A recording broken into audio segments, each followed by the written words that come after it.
It's a bit of a ritual for me when I know that I'm going to be riding my bike. I have the same drink, I put on the same outfit the same way, the same time. My heart starts to beat a little bit quicker. I put on a certain song that I always like to ride to in the beginning. I usually take a few deep breaths. And I have a special route that I always take that never changes.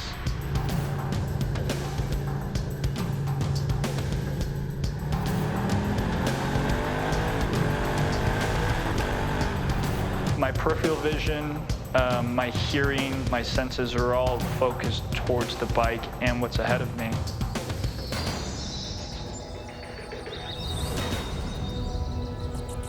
With the Angeles Crest Highway, there are banked turns, 2 lanes in the forest, going up to 8,000 feet.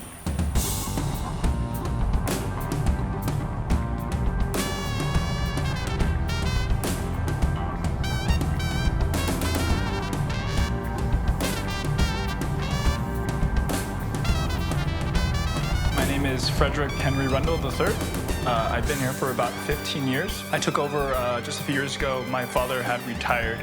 I love Newcombs personally and for business-wise. The customers themselves make it very special for me and my staff.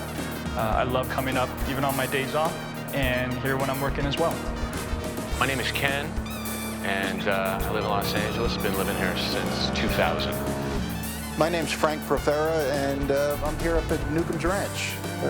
Been coming here for, what seems like, well, it is years. At least 1980, I first started running up here in bikes and cars and meeting my buddies and just enjoying the beautiful roads. I mean, it's just incredible up here. My name is Ty Long Lee. I live in Glendale, California, and I come up to the crest almost every day because I live about 2 miles from the bottom of the hill. So back in 1888, Louis Newcomb homesteaded the 188 acres here. Lynn Newcomb, his son, back in 1936, started construction on Newcombs Ranch. It was just a dirt highway. Back in '39, 3 years later, Newcombs was opened.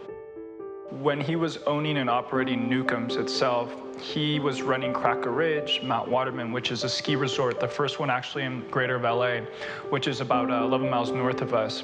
Lynn was really overworking himself. He was just all over the place. So Newcombs was actually only opened only 2 days a week for 4 hours each day. So it was hard for him to juggle a lot of businesses all together. And when he was in his 80s is when he then decided to put Newcombs on the market.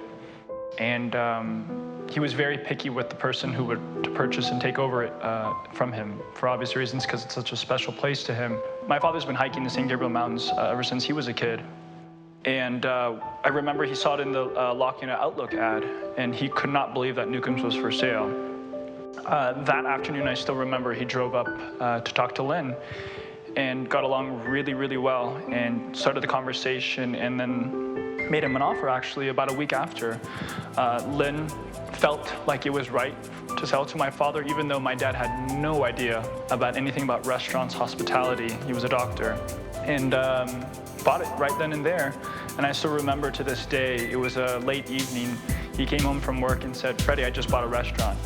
I was 14 years old, very naive, very immature, and I said, "That's good for you." And he goes, "You're working there." And I said, "No, I'm not." I still remember very vividly. I wouldn't say he forced me, but he forced me to work there. I thank my dad to this day ever since because it taught me so many things. On this planet, there's only 3 places in the world where you can go onto a mountain with snow and then go to the beach. Los Angeles is one of those places on this planet. And back in 2012, LA Times did a survey on about 9,000 LA residents on if they knew of the Angeles Crest Highway, just the highway itself. Less than 2% of the people knew what the Angeles Crest Highway was.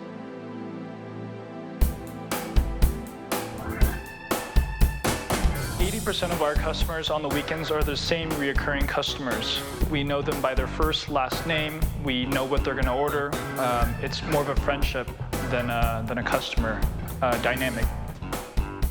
We know them so well that we talk about personal things, we ask for advice, suggestions on both ends.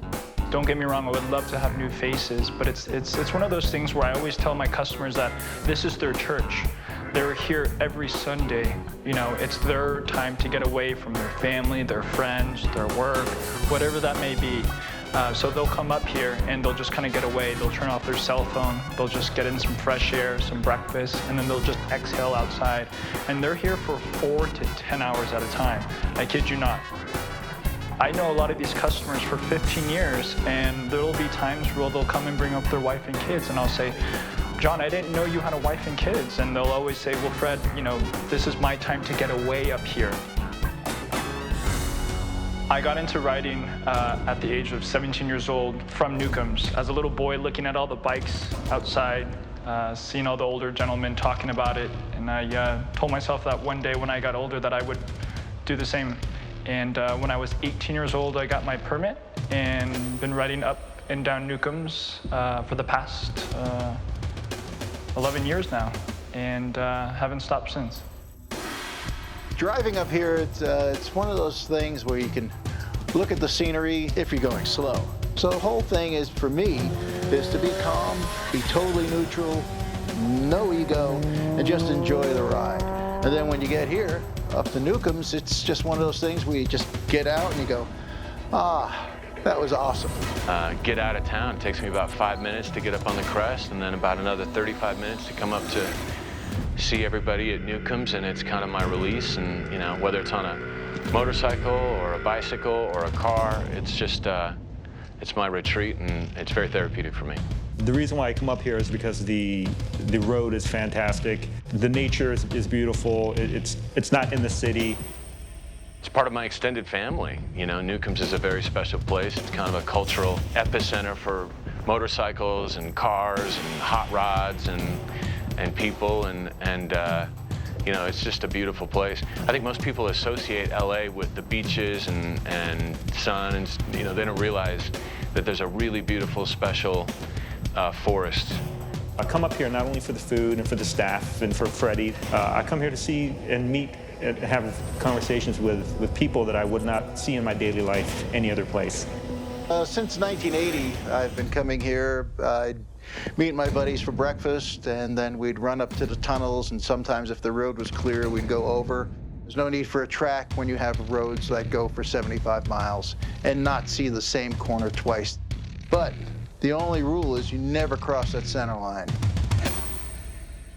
North of Los Angeles tonight, firefighters are battling a wildfire that has scorched hundreds of acres, which we learned today are officially the largest ever. Back in 2009, August 21st, there was a fire started by an arson. It was about 5 miles north on the Highway 2, called the station fire. A box of chemicals was dropped, lit, and then theoretically they think that he just hopped onto the 210 and took off. It exponentially grew to 160,000 acres, largest ever recorded in California history. We were closed for about 19 months due to that, because the Angeles Crest Highway was closed in Upper Big Tujunga because of undermining mudslides, which rain had brought right after the station fire. So when none of the chaparral and bushes are holding the mountain down, so when the rain comes, the whole side of the mountain comes down and then it washes out the crest. So that was the hardest time for all of us. We're all very pleased that Angeles Crest is open now after being closed for the last 18 months due to the fire and storm-related damage. We want everybody to enjoy the scenic mountain drive now that the road's open.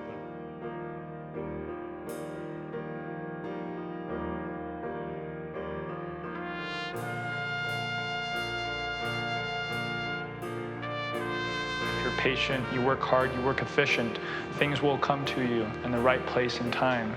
And I always thank my dad. He knows how thankful I am for this position. It's an honor to be here, and I love being here. It's a very special place, and it's hard for me to explain to people what this place is about. And I'm looking forward for the next 15 years, 30, 45 years, and maybe I'll force my son or daughter to take over my position one of these days.